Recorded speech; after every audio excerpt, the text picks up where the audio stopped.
Gee, weren't the top seeds under the pump on day 5 of competition? Iga Swiatek said she had one foot on the plane, basically, before she got through her 3-setter against Danielle Collins. She lives to fight another day. Candy Reid is back with us. Candy, that was some sort of test for the world number one. Yes, it did look like she was going out the door, didn't it? And on the plane home back to Warsaw, down 4-1 in the third set against Danielle Collins, who brought out a huge game. I actually wasn't expecting that to be that close. I thought Iga Swiatek would cruise to that in 2 straight sets, because we haven't really seen the best of Danielle Collins since she got to the final here a couple of years ago, losing to Ash Barty. There's been some injuries, some illness, and perhaps just not her head in the game. But Danielle Collins was fabulous today, and 2 games away from taking out the number 1 seed. It would have been the shock of the tournament, but it didn't happen because Iga rolled back 5 games on the bounce for the Polish world number 1, and that is why she is the best in the game right now. 3 hours and 14 minutes, Simon Ray. It took the scoreline in the end 6-4, 3-6, 6-4. Give us some insights in how she managed to swing it back around. Well, business as usual early, wasn't it, really, in terms of the outcome that we perhaps all expected going in, and how quickly things changed. And from 4-1 down in the third, for her to rattle off those 5 consecutive games to dig her way out of trouble showed all of the champion fighting qualities that we know she's got. But some of the numbers from an Iga perspective in sets 2 and 3 we just don't see. Full stop. So set 1, as a reference, business as usual. Percentage 1 on first serve, 64%. Percentage 1 on second serve, 56% in terms of the Swiatek service game. Set 2, percentage 1 on second serve, 18. Wow. Set 3, 20. Yeah. You just don't see that from the best player in the world. They're grim numbers. And so it was the fearless approach of Danielle Collins who really decided, I'm going to make a statement here. Anytime I get an opportunity to do so, to do some damage, to inflict maximum pain on second serve return, she did that. And she was stepping a metre and a half, 2 metres inside the baseline and unleashing and prepared to make some errors to send that message. And I think it was the scoreboard would tell us it was a highly effective message for the best part of a set and a half, a set and 2/3, a set and 3/4. But Iga got to work with the forehand at the back end of that third set and somehow wrestled her way back into the contest. And we were hearing in the off-season that Iga Swiatek, John, was really working on shortening her swings on both the forehand and the backhand in order to be able to cope with the power of Aryna Rybakina, Aryna Sabalenka, Jelena Ostapenko. Danielle Collins' name wasn't really put in there, but I have to say Danielle Collins is quite a Jelena Ostapenko player in that she goes for broke. She doesn't hang around on second serve returns. She steps in and she clobbers the ball either down the line or cross court, both sides. The backhand is even more solid and more powerful perhaps sometimes than the forehand. This is the kind of player that troubles Iga Swiatek. So there's going to be some discussions, aren't there, in the Iga Swiatek camp, along with her coach, Thomas Witorowski, and her psychologist, Daria Abramovic, because now players and opponents have seen that. I think a lot more are going to come out and be ultra aggressive on that second serve of Swiatek, which she does get a lot of kick on, but today was landing too short too often. Yeah, and I suppose it's one thing being able to come in with a plan, and another thing altogether to be able to execute that plan consistently across the best part of 2 sets, which credit to Danielle Collins. She did a superb job of to put herself in not just a winning position, but really in a dominant position there in the third set, 4-1 up and 2 breaks of serve.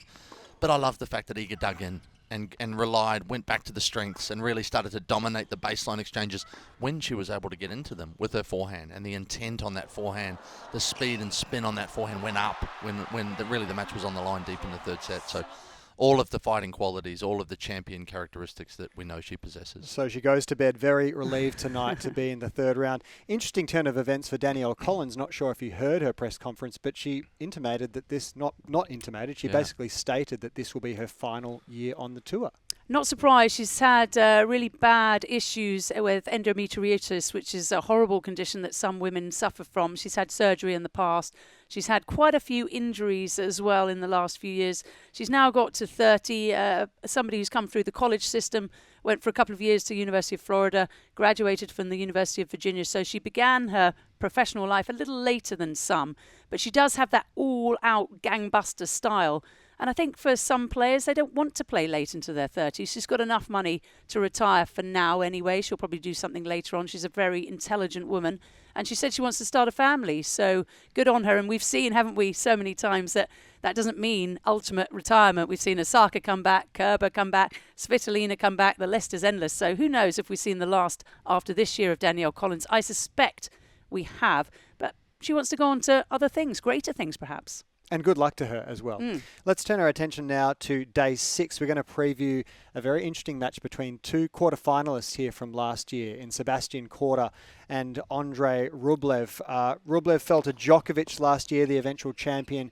Korda fell to Khachanov, two worthy opponents to lose to. But these two are spectacular to watch when they're up and flying. And I believe Korda actually retired to Khachanov because of the wrist injury. It may have been a finished match, but he certainly wasn't fully healthy. And we talked a little bit before we came on air, John, about how well Sebi Korda was playing at this time last year. He did really well in a warm-up tournament, then came to the Australian Open. It is his best major so far, that quarterfinal appearance. I think he is a brilliant player.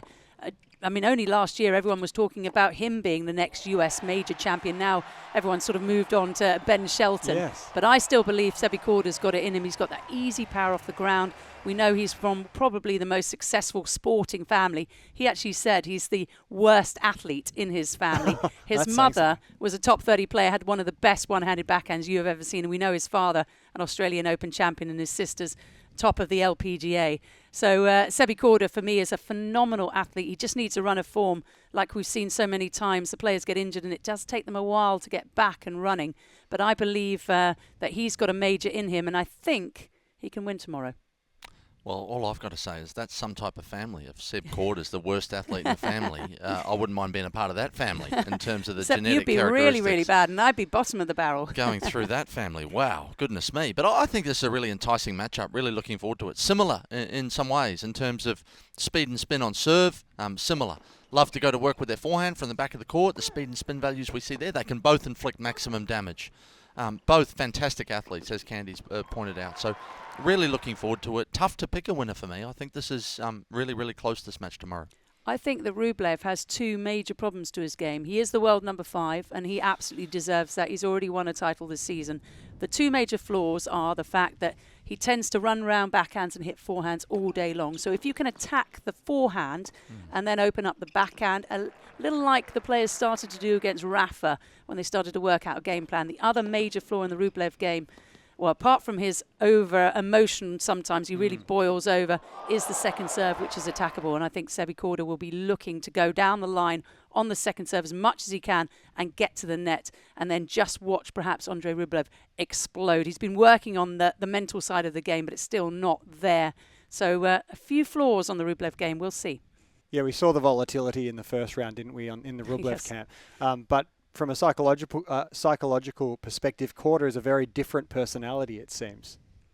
Yeah, he's talked a bit about being quite angry in his younger days. I think every junior player knows about breaking a racket, throwing a racket, and they get over that. And he said he's worked really hard on his mental side. So he has that poker face, doesn't he? And of course, it certainly helps having two parents that played the game, how to understand that it's a process, don't worry about the outcome. But it is so important to do that because we see even Novak Djokovic when he's under stress, and even Carlos Alcaraz, they can keep a lid on it. Novak Djokovic said in a recent interview in 60 Minutes that he gets frustrated, he lets it out, a quick roar, a shout, something like that, and then he moves on to the next point, where Andrey Rublev sometimes keeps it in, doesn't he? He stews like a roast beef stew, and sometimes it lasts several points, several games, and that can really hurt him. Well, I'm not so sure that I might be in the opposing camp to Candy on this one. I think going back over the head-to-head, I think Rublev leads the head-to-head 2-0. One on indoor hard, one on outdoor hard. And I know Seb Korda is a vastly different player than the last time these two met, which was back in 2022. I think Rublev finds a way to get it done. Maybe it goes the distance, but I think it's 4 or 5 sets, and I think Rublev finds a way through. And a prediction from you? I'm going to go... since I put my backing behind Sebi Korda, I think actually Andrey Rublev is going to win in 5 sets, but I think it's going to be close. And I think, I think with a little bit more time under his belt and a few more matches for Sebi Korda, he is going to be the better player at the end of their careers. How about that? Did I get myself out okay? You still made a bold call. Took my hand off the spike. I like it. Still made a bold prediction. Candy, Simon, thank you for your thoughts today. Come back tomorrow for more from Day 6 of the Australian Open, and to get your full podcast fix, search The AO Show wherever you get your podcasts.